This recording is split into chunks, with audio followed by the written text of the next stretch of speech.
metal music needs diversity in a way, because it has to stay young and reinvent itself. Otherwise, it will be going down the road of jazz music.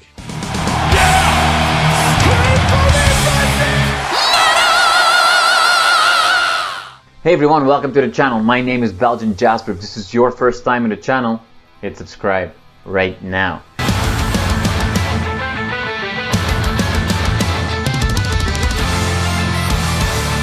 Hans, thank you so much for your time today. I really do appreciate it. But I mean, first I have to ask straight away. I mean, I've seen your uncool hat on many social media posts. Oh, but where? For two questions. Number one, where is your iconic top hat? And second, what's the story behind the top hat? Well, first of all, thanks for the invitation. Hello to everybody. And it's an interesting first question to ask about my hat. Where's my top hat? Well, one of my top hats is, both are on the level above, upstairs, because I just came back from Luxembourg, where I helped out at Infinitum, but they didn't want me to wear my top hat, so I was wearing the uncool hat. But the story about it, my first top hat I brought from a vacation from New York, actually, from New York City. Okay. And it was like maybe 2010 or 11, I don't know. And this top hat is the one which I still wear with Dark Side of the Moon. And it's getting really sweaty and out of shape slowly. And then I had another one made for Feuerschwanz from a befriended band. Yeah. For some reason enjoys doing hats from leather, and he made a copy of it from leather. Okay. Awesome. So that's where those hats are coming from, and I just like them.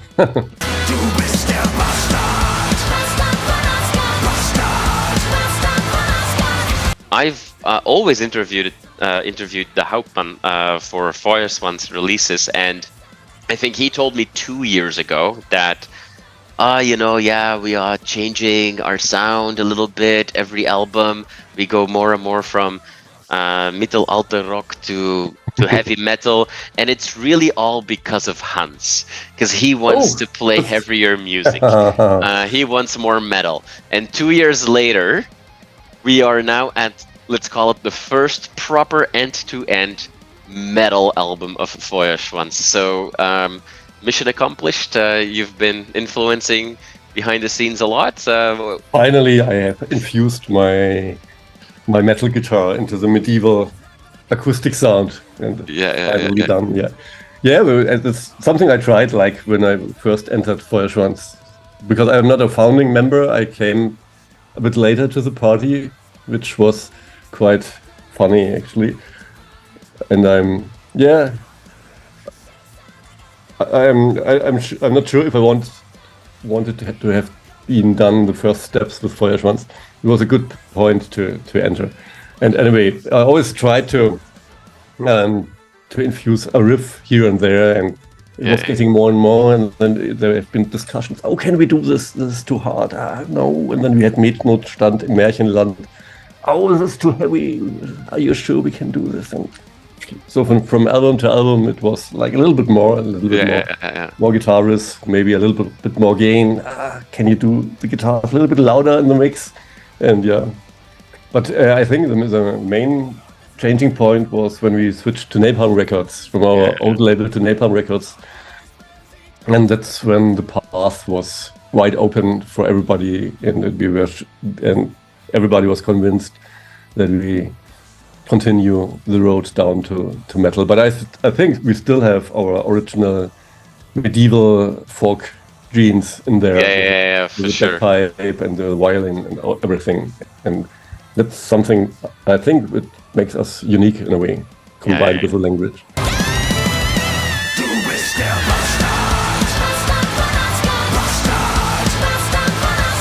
As the band became heavier, not only did more and more metalheads embrace you, which sounds obvious, but also, metalheads can be also very protective of who they let in.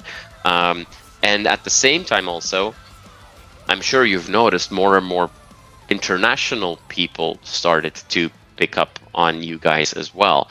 Right. Has one of these two things surprised you the most?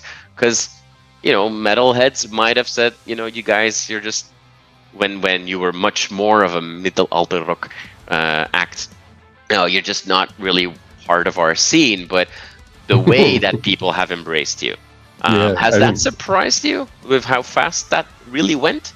Oh, well, yeah, I'm not sure about fast, actually. I think it was gradually from album to album, and at first they hated us. I mean, some reviews from the early albums, if you read it, it's like heartbreaking, especially from the metal mags, And but now they seem to love us, which is great, because it's all about music in the end, and about entertaining people and having a good time, and I think metal music needs diversity in a way, because it has to stay young and reinvent itself. Otherwise, it will go down the road of jazz music, sooner or later. The audience getting older and older, and sooner or later you don't have any more bands and audience, and that shouldn't happen to metal, I think. And so it's naturally that you need some new influences in the music. Be it medieval stuff, or be it some kind of pop metal or techno metal, or whatever style is necessary to keep young people interested into the music. Because if there's no growth from young people, then the music will die sooner or later. Yeah. You know what I mean? Yeah. And we were also talking about the international audience. That was a big surprise as well, because the Napalm YouTube channel exposed us to a much wider audience than we usually had. So lots of English-speaking people suddenly wondered, what is going on there? What are these dudes are doing? So, and this is quite interesting, because usually as a German, or since you're Belgian, from Belgium original, you know how it is to listen to English music all the time. For me, it's like it's not my native language, so I don't immediately get the meaning of the lyrics. Right. I have to concentrate on the lyrics to get the meaning and to read it. That's not naturally like when I would listen to a German song. So because you get the meanings naturally. And so it's the other way around this time, the English-speaking people listening to a song not in the native language. I think it's a different way of listening to music, if you know what I mean, if that makes sense. No, that absolutely makes sense, for sure. But let's go into that just a little deeper, actually, because something that we see, hard rock in its broadest definition is, even though it's not at all as popular in Germany as pop music and hip hop or what have you, but compared to many other markets, in Germany, hard rock is popular. And we see hard rock in the album charts regularly, even if it's maybe just for a couple of weeks, but whatever. But it's interesting for me, being on the outside looking into Germany. There are a lot of bands that I sometimes jokingly, and that's probably grammatically incorrect, call them like Götter im Heimat or something like that. It's German bands that are really big in Germany, but outside of Germany, and okay, let's add Switzerland and Austria to that, maybe not so much. I'm thinking of Bose Uncles. I'm thinking of, for a while, you guys, Subway to Sally, those bands that once you go into France, UK, forget about United States, no one has heard of these bands. Absolutely. But in Germany, they're superstars. How hard was it? Because that had to be a specific vision for your band, working with Napalm as well, going like, we're not just going to settle for the German market. Like you actively thought of, let's go beyond that. So what was that like for you guys to kind of make that plan and to build towards a future where Feuerschwanz becomes popular anywhere? I don't know if maybe it looks like a big plan behind it, but I don't think we had a big plan about conquering the whole world with our German singing songs. because I think what you're saying about bands which are just successful in Germany, it's obviously one reason for it is the language barrier. And once you're successful in Germany, and then it's difficult to start over again in a country which you're not that successful, because you have to step down 4 or 5 steps and start again and stuff like that. But on the same time, you can easily survive as a band just on the German-speaking market, because in Europe it's a lot of people which speak German. German has 80 million, and then you have a little bit of Switzerland and Austria. So it's easy to do a tour every year and to play the festivals and make a living from doing that. But last year we finally played the first festivals in non-German-speaking countries like Spain and Czech Republic. And this year we went to the 70,000 Tons of Metal in the Caribbean. And it was really, really nice to see on a live audience how they react to our German-speaking songs, because it's obviously they don't know shit about the German language. So the songs work completely different. So some songs which work perfect in Germany because they are funny, have funny lyrics or something, won't work there because maybe the music isn't as good as the lyrics are. So different songs work different to non-German speaking audience. But still, the reactions have been fantastic. Both festivals we played booked us again on better positions for this year. Usually you don't play the same festival twice. No. In the year after. Yeah. Well, in Czech Republic we're playing the bigger festival on an almost headliner spot and a co-headliner spot this year, for example, which is fantastic. And we're going back to Leyendas del Rock in Spain and play the nightliner spot right after the headliner, which is Megadeth, actually. So that's going to be something as a guitar player for the bucket list to make. Yeah, for sure.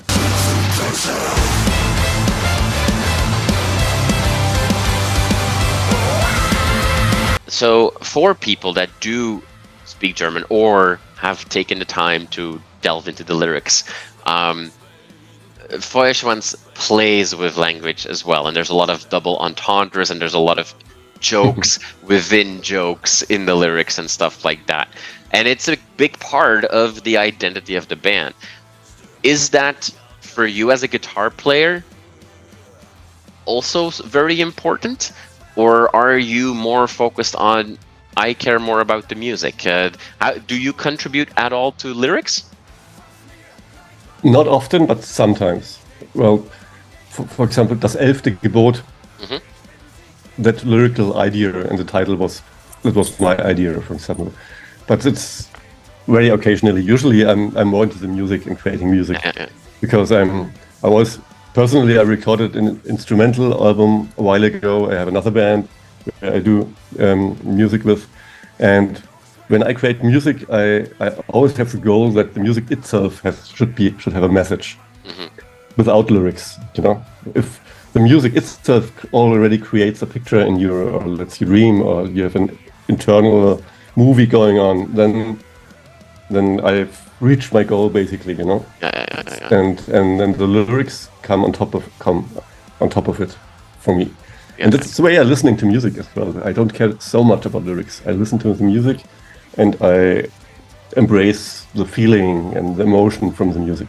And then I might look up the lyrics. That's what he's singing,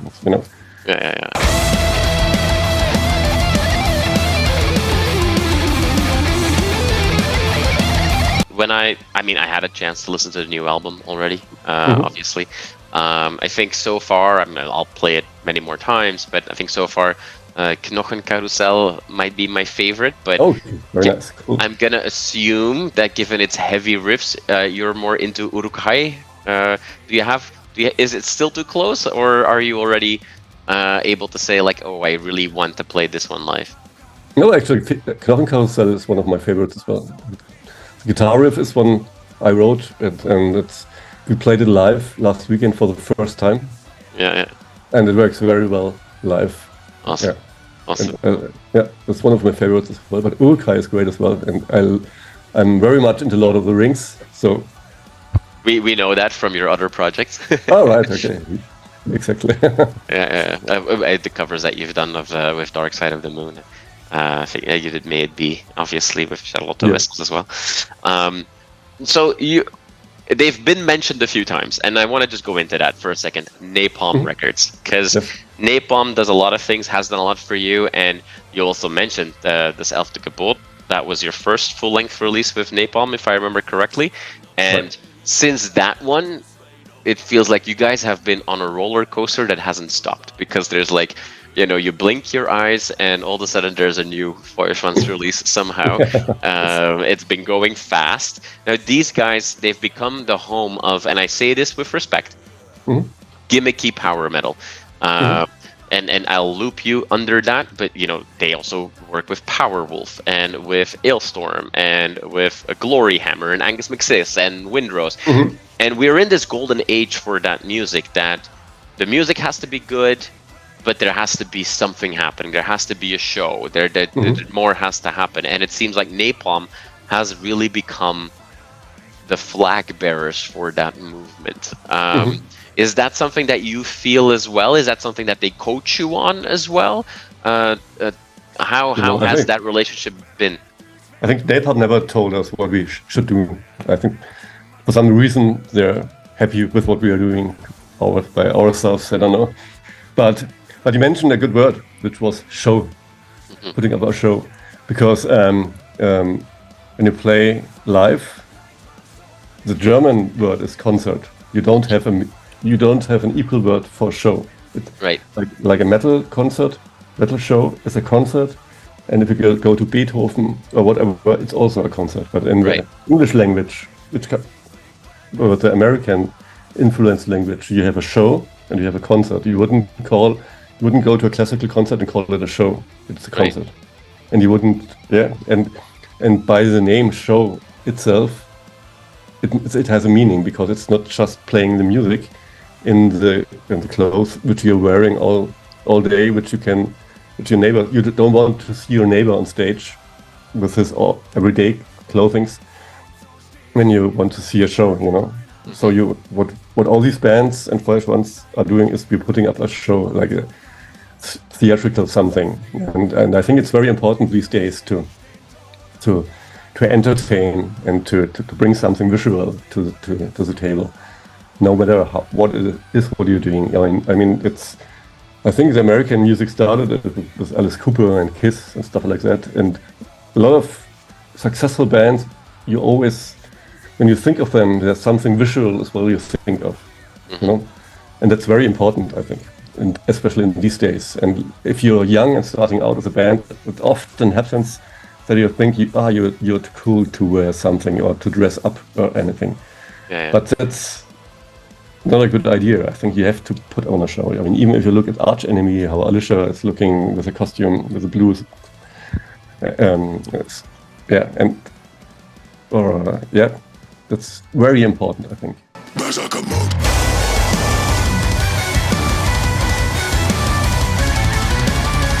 You guys are so busy, like it just never stops with you guys, and you'll be promoting the new album, and then I feel like for a lot of people that will get to see you, it's the first time they probably get to see you, and for at least 3 albums now that they started to know you, and more as you go more and more international. So to wrap us up, obviously we know that the new album is coming. We now also know that you're returning to certain festivals.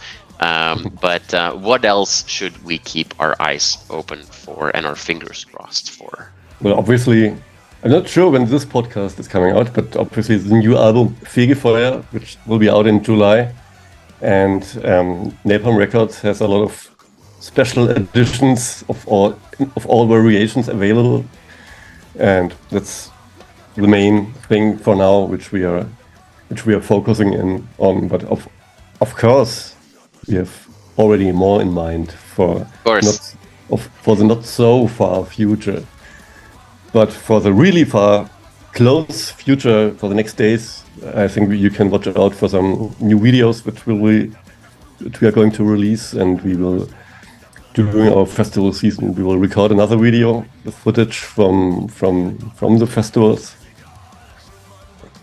for a song which you maybe have mentioned earlier. I wonder which one that might be. I don't remember exactly.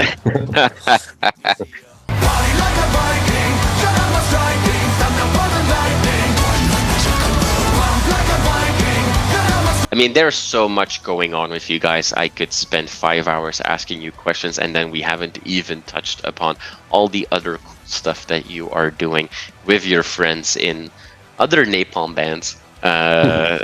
Because it just, it never stops with you guys, and it's super cool to see that momentum and that a band that on paper sounds like a really bad idea to have success internationally is getting such attraction. So that's really, really fun to see. Hans, thank you so much for taking a little bit of time in your busy day to talk to me. I really do appreciate it. And I hope that maybe it's in Europe, but I keep my fingers crossed for some Canadian and American shows to be announced that we can would be come fantastic. check you We'd out. love to do it. Yeah. Thank you so much for the invitation.